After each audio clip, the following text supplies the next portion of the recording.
right, thank you so much for joining us on the program. My name, as always, is Eugene Nangwe. Now, on the program, we get to talk to various leaders of various institutions from across the globe. And of course, today on the program, we are meeting Amanda Basi. Thank you so much for joining us. She's a program director, Global African Investment Summit. Thank you for being on the program. Thank you, Eugene, for having me. Right. So we understand around the corner there's a big event that will be happening right here in Rwanda. But of course, before we get into the nitty-gritty of that, we would love to get to know you a bit, because you are heading or, coordinating this very major summit. What does it take to prepare such an event? Well, I think it's a combination of things. For this particular event, which we're doing in Africa for the first time, we have very good partners in the government of Rwanda and the RDB. We have a very experienced event organizing team that does commercial events around the world, from every continent, every corner of the world, bar Antarctica. So very experienced events team. And a lot of time and preparation goes behind the scenes. So when these big gatherings do take place, it looks seamless, and we never want our delegates and VIP guests to know how much it really takes behind the scenes, that they just don't notice what's going on. Right. So when they come, they just have to look at things and find everything just smoothly flowing. Yeah, exactly. So our high-level speakers and very interesting dialogue on the conference stage, one-to-one meetings with investors for this particular summit, the organizational aspect. So we're very fortunate, again, to be working with the government of Rwanda, as well as our other partners, COMESA, to put this summit together. Right. To be able to do this, I'm sure you need to have had a lot of training to make you be able to handle such a magnitude, or an event of such a high magnitude. Talk to me about the young Amanda. Right. The Amanda that was growing up. Was she this good at organizing stuff? I've always been very good at organizing, but actually by trade I'm something completely different. I'm actually a lawyer from Canada, which is where I'm from. And when I moved to London about 6 years ago, I kind of didn't quite like law, but I had a really good aptitude for organizing and then understanding information. So I started with DMG Events, who is the global events organizer behind the Global African Investment Summit. And I started off as a content producer, so which means I'm the person that brings the program, the conference agenda, the topics of discussion together, as well as speakers. So I would say my law training, because we do this on a variety of subjects, not just investment, but energy is a really big one for us, for example. My law training has helped me kind of synthesize information and condense it and really make sense of what's going on in a short amount of time. Yeah. And so when you say that, you are the one in charge of, putting together the content, what goes through that process? At the end of the day, you're saying that the, participants of the events are not supposed to really know what goes behind this. But talk to me about what goes through the process of coming up with such kind of content for such kind of events. Yeah, I think the first part is really the concept of the event. So a lot of people say there's lots of events and summits and gatherings happening. So I think the first is making sure that you have a concept that's unique and there's a demand for it. So behind the Global African Investment Summit, it's my colleague Paul Sinclair. So he really identified the concept. And then when you go to look at the content side, it's really a matter of research. So good old-fashioned research, looking at industry leaders, potential delegates who would attend.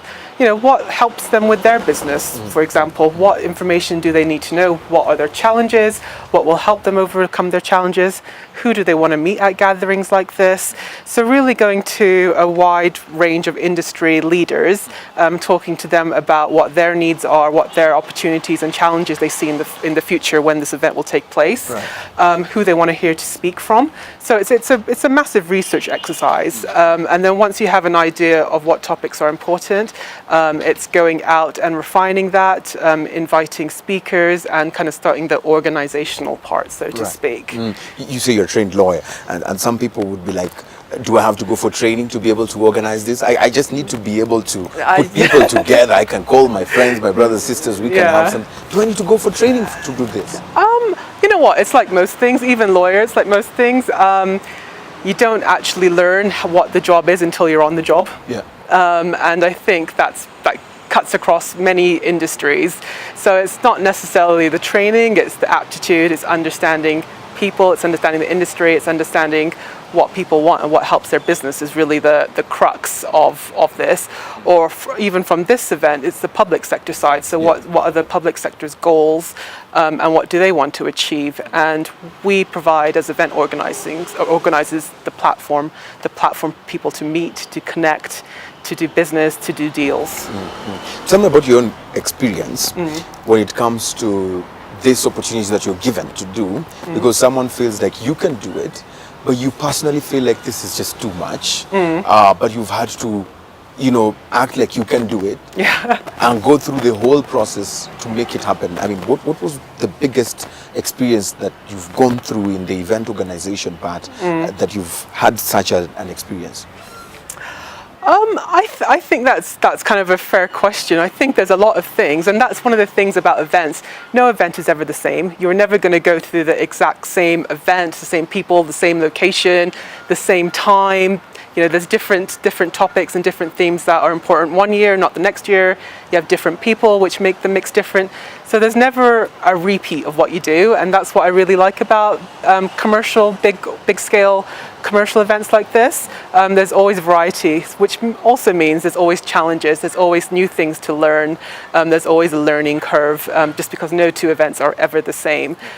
So you'll always be learning, always. Yeah. Have you ever said no? Like to a gig, you're told organize this or put this together in your journey to where you are today? I think having a positive attitude is one thing. I mean, of course, there are times to say yes and there's times to say no.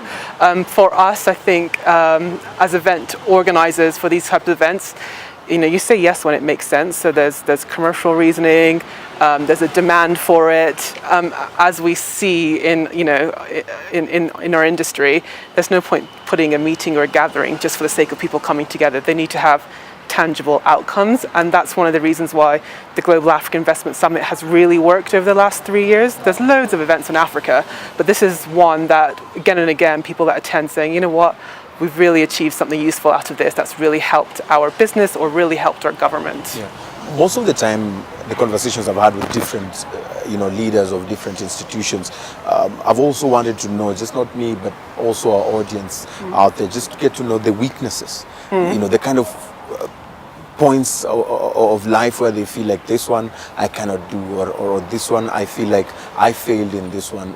For you, what are those times in your life that you look back and you say, this one I should have done better, and I've learned from it, and this is how I would have handled it if it was to come again?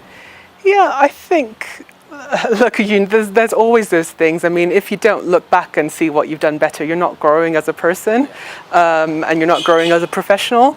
So I think there's always times you look back and reflect and say, you know what, we could have done better at these things, or I should have done this, or you know what, that didn't quite work for this location that we're working for, or that event. So, I mean, I can't think of one example per se, because it's always a journey of reflecting and improving.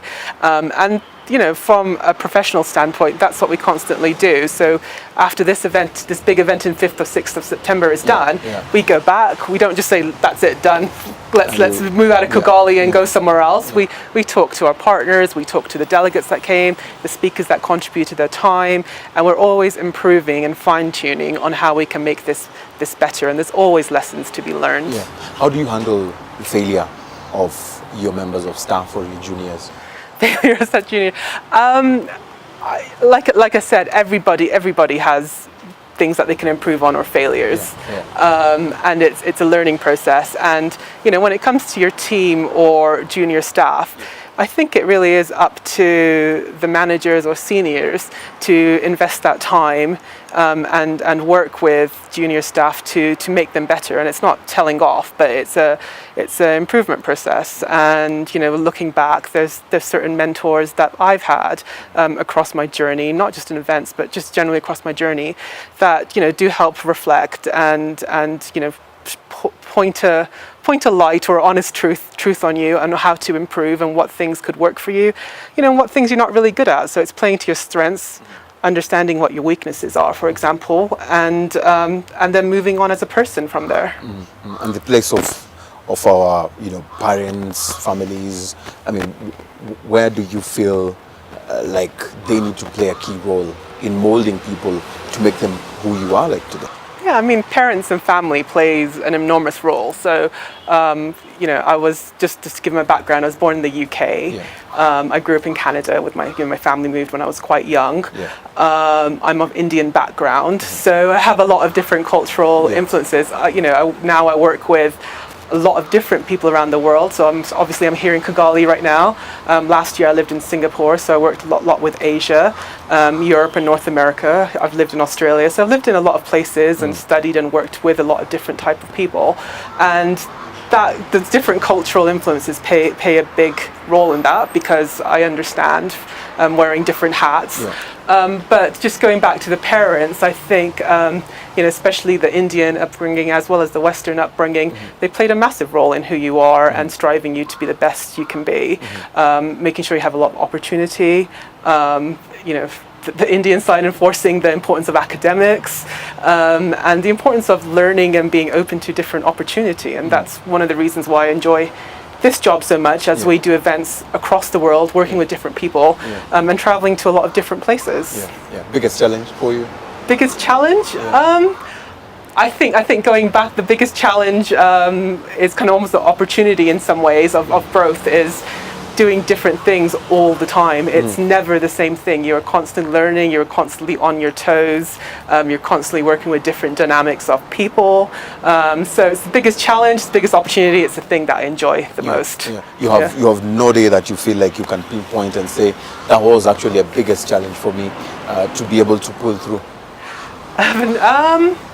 You know what, I think when you come to each large-scale event, especially the really large events that we do, 1,000 people, 2,000 people, large trade shows with 40,000 people, it's a real big sense of satisfaction once everything is done. There's always like a big curve in terms of activity, in terms of learning, a lot of last-minute things that you're doing behind the scenes. Things always change at the last minute, no matter how far you prepare in advance. It's something as event organizers you're always prepared for, but there is a real satisfaction after it's all done and dusted. People really enjoyed themselves. They found it beneficial.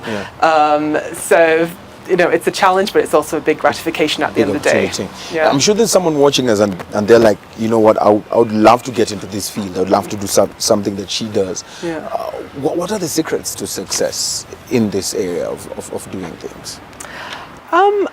I mean, there's different elements to event organization. So I kind of look after the content. I also do a lot of kind of coordination or project management. So I'm here on the site and I work closely with my team. There's different elements. There's sales, there's operations, there's marketing, production. So there's different elements. I think the success, to be honest, is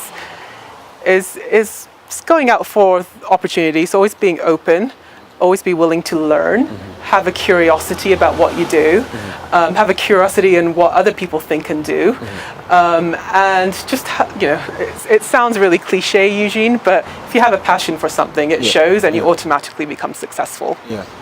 So the passion is what drives you at the end of the day.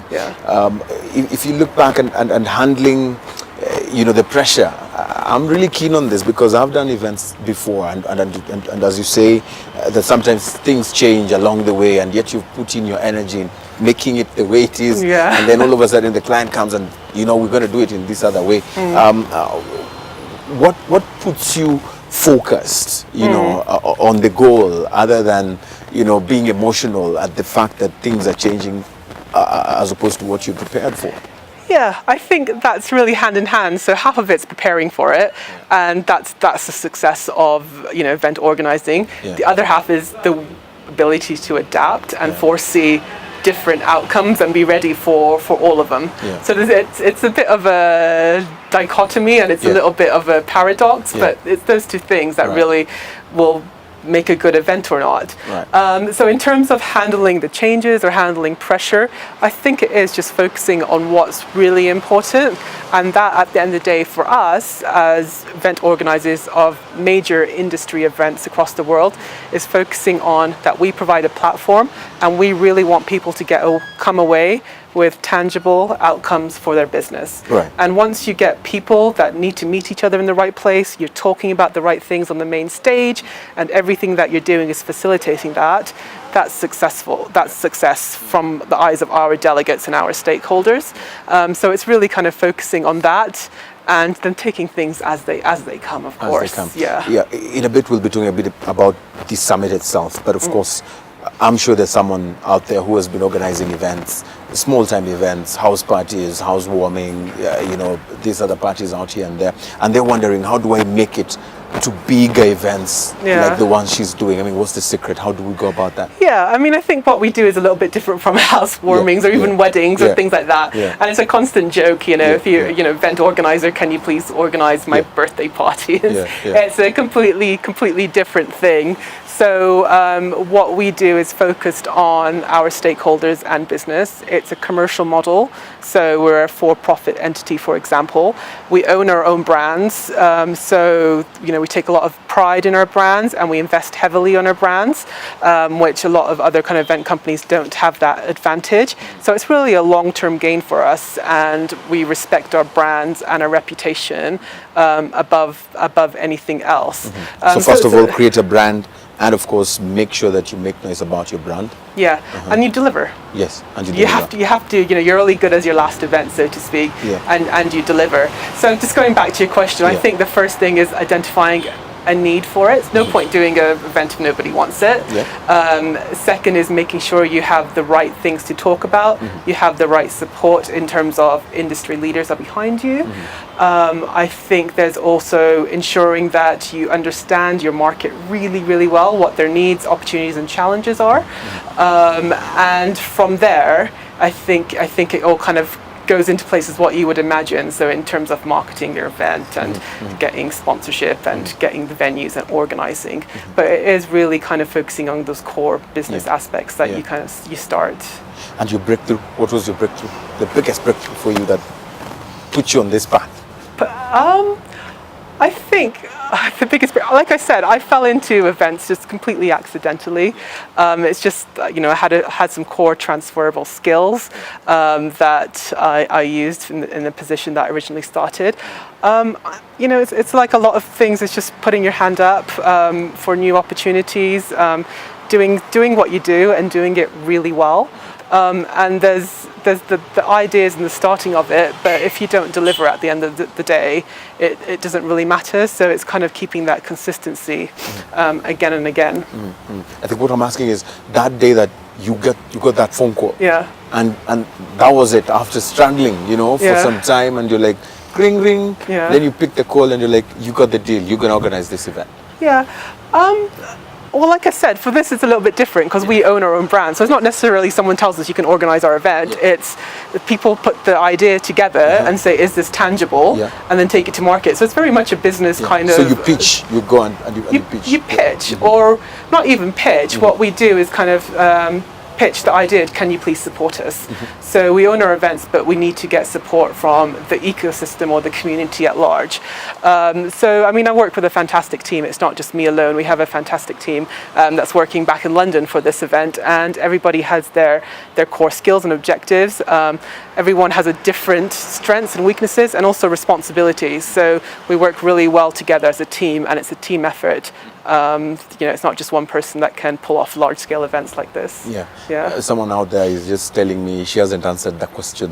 When was that breakthrough? That day that even in the business itself, I can't say because it's always been a progression. So when I started, it was actually a very junior role. As can you imagine, as starting from a lawyer to that, from a junior role is a massive pay cut. So it was a different industry. I found it interesting and wanted to do something different. I had moved countries. So I wouldn't say it's a breakthrough, but it opened the door for new opportunities. And as I kind of progressed and there's new opportunities coming up, and even more opportunities, it's just putting your hand up and always being ready for new new changes and new opportunities. Right. So it's not like it's not a big breakthrough at all. Right, It's a gradual progression. So that's why I didn't have a direct answer. Awesome. Fair enough. Talk to me about the negotiation part, because that's the other issue, because most people find it a big problem, especially upcoming people in this industry. How do I negotiate for a price? How do I put a price on this service? Yeah. Especially if I'm still upcoming. Some people even sell themselves so short because they want just that opportunity. I mean, what's the secret here? That's a good question. I mean, I'm very fortunate to be a company that has a very well-respected name and very well-respected global brands. So with that comes a reputation. You can start at a certain point, but you need to really protect, and that's why our reputation is important to us, and that's why I invest in brands so much. I think it's really going down to just basic kind of business sense. You have to test your market and you come up with your price point. If you have an idea when you're selling yourself short, and you have an idea when things are outrageously too expensive for what you can offer. So it is a matter of going out and testing your price point if you're starting out. So you have to test, and sometimes you can take risks. You always adjust. Always adjust. Yeah. Right. Yeah. Awesome. So when we come back from the break, we talk about this summit and what we should expect out of it, the kind of content that you've created out of it, or for it, and the kind of questions that probably people would be asking, and if you have already answers for them when we come back from this short break. Thank you so much. Awesome. So we take a very short break. Don't go far. We're coming back in a moment, and of course we'll be getting to hear more. And of course, we'll hope to also get your tweets at Eugene Anangwe. The hashtag is Meet the CEO. We'll see you in a bit.